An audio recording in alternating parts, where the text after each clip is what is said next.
धरती शुद्ध थी, लेकिन मनुष्यों के हृदय में धीरे-धीरे एक विष पनपने लगा था। वह था अहंकार का विष, और जब भी यह विष सीमा पार कर जाता था, भगवान विष्णु अपने किसी न किसी रूप में अवतार लेकर जन्म लेते हैं। कभी शांति के लिए, कभी धर्म के पुनर्स्थापन के लिए। यह वह युग था जब त्रिलोक पर असुर राज बलि का शासन था। बलि ज्ञानी था, दानी था, लेकिन उसके भीतर एक अग्नि जल रही थी कि मैं सबसे बड़ा हूं। वही अग्नि जिसने देवताओं को स्वर्ग से भगा दिया, वही अग्नि जिसने उसके हृदय में प्रकाश की जगह अभिमान भर दिया। एक दिन शुक्राचार्य ने बलि से कहा, राजन, तुम्हारा तेज इतना बढ़ गया है कि देवता भी भयभीत हैं। किंतु याद रखो, शक्ति स्थायी नहीं है जब तक विनम्रता उसका साथी न बने। बलि मुस्कुराया, गुरुदेव, आप तो देव भी मेरे यज्ञों में उपस्थित होने से डरते हैं। विनम्रता तो उनके लिए है जिनको कुछ खोना पड़ता है। मुझे क्या खोना है? यही शब्द स्वर्ग तक पहुंचे। वहीं क्षीर सागर में भगवान विष्णु शांत मुद्रा में शेषनाग की सैया पर थे। महालक्ष्मी ने कहा, नाथ, इस बार भी आप कुछ कीजिए। देवता इस बार भयभीत हैं। भगवान विष्णु ने मंद मुस्कान दी। जब शक्ति अभिमान बन जाए, तब विनम्रता के रूप में प्रकट हो जाना चाहिए। तो इस बार भगवान विष्णु ने मां लक्ष्मी से कहा कि इस बार मैं जो है भिक्षुक बनकर जाऊंगा, एक वामन के रूप में। बोलिए श्री वामन भगवान की जय। तो अब यहाँ पर ऋषि कवि के आश्रम में एक दिव्य बालक का जन्म हुआ। अब जो यहाँ पर भगवान विष्णु ने वामन अवतार का रूप लिया, तो ऋषि कवि के आश्रम में लिया था, और जो रूप लिया था उनका शरीर तेजोमय था। बालों में चांदनी सी चमक, नेत्रों में ज्ञान की गहराई थी। देवता प्रसन्न हुए। यह नन्हा ब्रह्मांड अब बलि के अहंकार का भार उतारेगा। देवता भगवान विष्णु की प्रशंसा करने लगे, स्तुति करने लगे।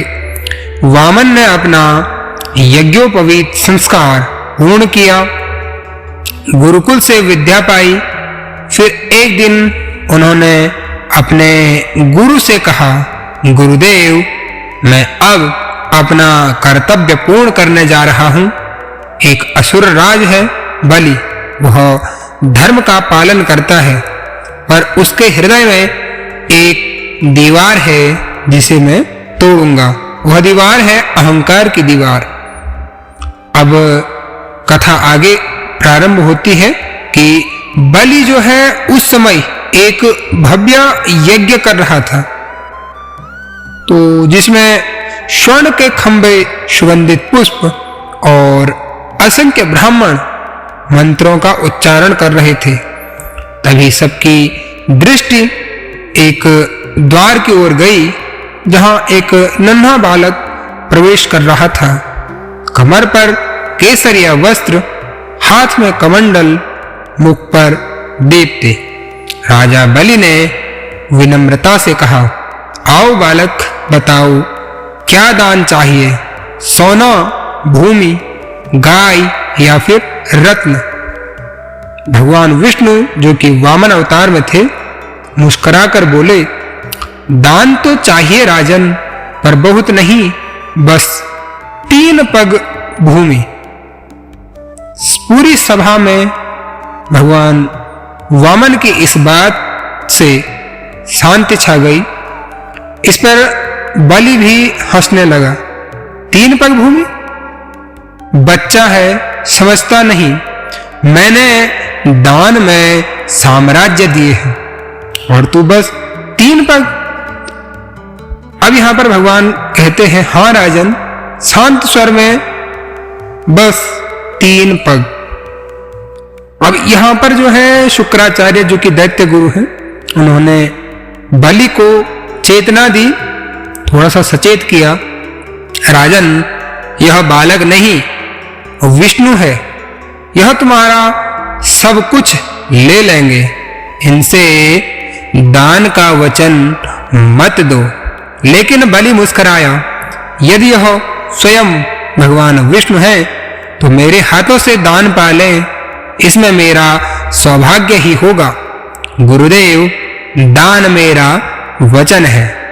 और उसने जल लेकर वामन को दान देने का संकल्प किया। जो ही जल की बूंदें भूमि पर गिरी, भगवान वामन का शरीर बढ़ने लगा। कुछ ही क्षणों में वह बालक विशाल बन गया। भगवान विष्णु ने विशाल रूप धारण कर लिया। उसका सिर आकाश छू रहा था, उसके चरण पृथ्वी पर, और कमंडल से प्रकाश की नदियां बह रही थी। अब यहां पर जो पहला पग था वह उन्होंने पृथ्वी पर रखा, दूसरा पग उन्होंने आकाश पर रखा, स्वर्ग को उन्होंने दूसरे पग से नाप लिया। और फिर संपूर्ण जो जहां पर यज्ञ हो रहा था वहां पर आवाज गूंजी, बलि अब बताओ मैं तीसरा पग कहां रखूं। पूरी सभा स्तब्ध थी। बलि ने झुक कर कहा। अब यहां पर बलि की एक महानता भी देखिए कि उन्होंने जिनको कि दानी कहा जाता है, महादानी, तो अब यहां पर उन्होंने कहा, प्रभु तीसरा पग मेरे सर पर रखिए ताकि मेरा अहंकार सदा के लिए नष्ट हो जाए। भगवान विष्णु ने मुस्कुराकर तीसरा पग बलि के शीश पर रखा। उसी क्षण बलि का साम्राज्य ही नहीं बल्कि उसका हृदय भी विजित हुआ। देवता आनंदित हुए, किंतु भगवान विष्णु ने बलि को दंड नहीं दिया। उन्होंने उसे पाताल लोक का अधिपति बना दिया और आशीर्वाद दिया, राजन तू साक्षात भक्ति का प्रतीक रहेगा, मेरा चरण तेरे लोक में सदा रहेगा।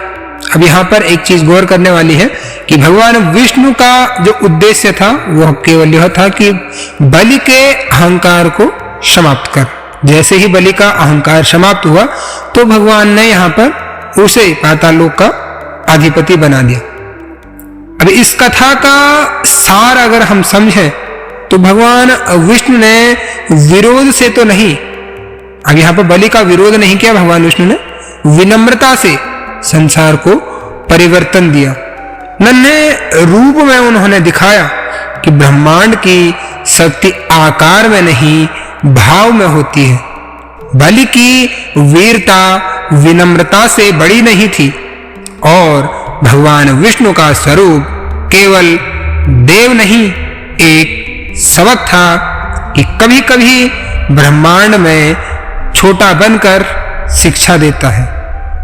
वामन अवतार केवल एक पुराण कथा नहीं बल्कि यह हर युग का सत्य है। जब मनुष्य अपने सामर्थ्य के अभिमान में खो जाता है, कोई न कोई वामन आ ही जाता है, कभी किसी व्यक्ति के रूप में, कभी परिस्थिति के रूप में, जो हमें सिर झुकाना सिखा जाता है। आज भी जब कोई अपने भीतर के वामन को पहचान लेता है तो वह छोटा पर सच्चा भाव, तब अहंकार पिघलता है, तब भक्ति जन्म लेती है। बलि के माथे पर चरण रखने वाले भगवान विष्णु ने कहा था, मैं तुझसे तेरा राज्य नहीं तेरा मन चाहता हूँ। बलि ने वही अर्पित किया। उस दिन से लेकर आज तक हर भक्ति का आरंभ वही से होता है जहां मनुष्य कहता है, प्रभु तीसरा पग मेरे अहंकार पर रखिए। वामन वही से तो आरंभ होते हैं जहां विनम्रता का ब्रह्मांड सबसे बड़ा आकार धारण कर लेती है। तो भक्तों, आपको भगवान विष्णु की यह दिव्य कथा कैसी लगी? आप अपनी राय हमें कमेंट में बता सकते हैं और मिलते हैं आपसे इसी तरह की अन्य कथाओं के साथ। तब तक के लिए धन्यवाद। नमस्कार।